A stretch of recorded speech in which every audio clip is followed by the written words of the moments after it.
From Mexico to Canada, Canadian men's national team still looking for a coach. Mauro Biello's the interim, having taken over after John Herdman's exit. Christian Jack, a well-respected Canadian journalist, reporting Canada are about to begin their in-person interviews and that one of the top candidates is American, leading many to speculate that American is Jesse Marsch. Herc, what do you think? Jesse Marsch, is he the right call for Canada? And is Canada the right call for Jesse Marsch? Just Jesse Marsch, because we can go anywhere we want with American, but yes, he is the American available at this moment. Certainly with that pedigree, you'd be hard-pressed to find a better coach in probably their history. Okay. With just a resume. Okay. Is that fair to say? Just a resume. I mean, what's the resume, really? Well, the last two club jobs aren't very good. Well, Premier League, Austrian Salzburg in Austria, the Premier League, the Bundesliga. Certainly you're not going to find coaches You're not going to find who have been there with that resume. Not from this region. No. Right. And that's a reality. Whether you say he succeeded or did not, he failed, he was good, he was bad, Leeds, etc., whatever. That's a resume. Now, I kind of like this if it's Jesse Marsch for many reasons.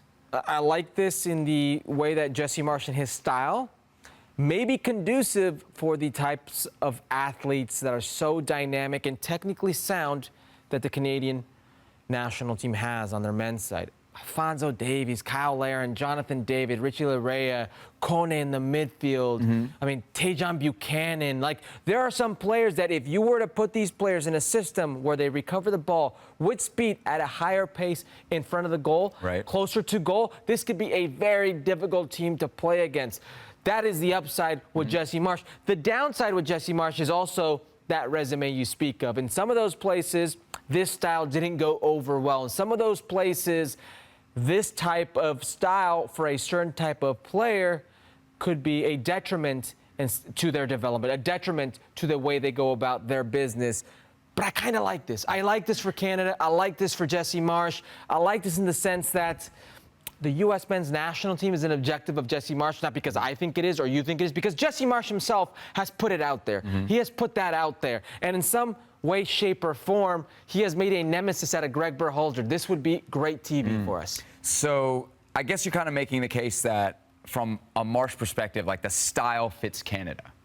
We know John Herdman's style fit Canada. Yeah. How different are the two styles? Well, I think John Herdman was a lot more flexible. Okay. Because he was a chameleon, if you will, in CONCACAF. If he needed to go and press in the midfield and go toe-to-toe with Mexico, he would. If he needed to go be pragmatic against the U.S. men's national team, sit back and let the U.S. men's national team have the ball because they wouldn't be creative enough, he would. I don't think Jesse Marsch is going to do that. Jesse Marsch is going to play one way for better or worse. See, that scares me. That scares me at the international level. At a club, okay. At the international level, if you're not willing to be flexible, I think that's a big knock on Jesse Marsch. That could be a massive knock on Jesse Marsch. It really could.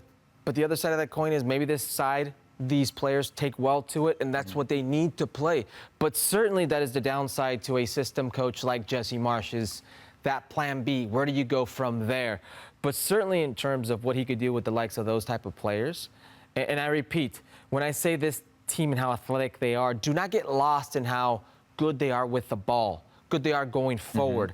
A midfield and final third with that type of dynamic play in a system like Jesse Marsch's pressing system, if they can really tone that and hone it in, could be very dangerous for anybody. So there is kind of a previous history here. Obviously, Jesse Marsch kind of started his coaching career with Montreal, and when he was out of a job there, apparently he tried to get either an interview or a conversation with CSA. They said no, but he had a plan, apparently, like, in mind for what he would do with Canada. This is, at this point, 12 years ago. So this is something that's been at least, I think, on his radar for a long time. But you mentioned the U.S. job. I think, based on kind of some of the coverage I've seen come out of Canada, there's at least some people in Canada that wouldn't want an American as their head coach, right? Rivalry, we get it. You just said it would be great for the rivalry. What about from a U.S. perspective? If he takes the Canada job, does that hurt his future U.S. candidacy? No. I mean, no? History has shown us it wouldn't. You don't think U.S. fans would raise an eyebrow and would say, let me just. What if Jesse Marsch beats the U.S.? Like, what if he does what Berhalter did to Mexico? I think that increases his opportunity of actually getting the job as to where Jesse Marsch is today. I think Jesse Marsch having the Canadian national team job would only help his chances. Could only help his chances. I don't see Jesse being in the picture today. I think some fans have lost interest in a Jesse Marsch because of the leads, because of how that U.S. went. fans, you're saying, US as far as like a national team manager. As far as a national team manager, whereas you can only increase your stock if you do well against the U.S. men's national team, if you do well in Copa America as the Canadian national team coach, against the likes of Argentina, against the likes of Peru, against Chile, et cetera, et cetera. If you do well in that setup and make a run, that's when fans are going to say, this could have been for the U.S. That's when fans are going to say, we missed out. Not by taking the Canada job. I think right now you're already out anyways. You know what's crazy? He's been out of work for 14 months. Yeah, I've seen these things like, why would Jesse Marsch want a pay cut? Because you're not getting paid at the moment to begin with. Yeah, I mean, at some point as a manager, like big-name guys can take 14 months off. Yeah. Jesse Marsch is clearly a good coach and has a resume, but 14 months, like, you're out of the limelight for a long time. You know how that is.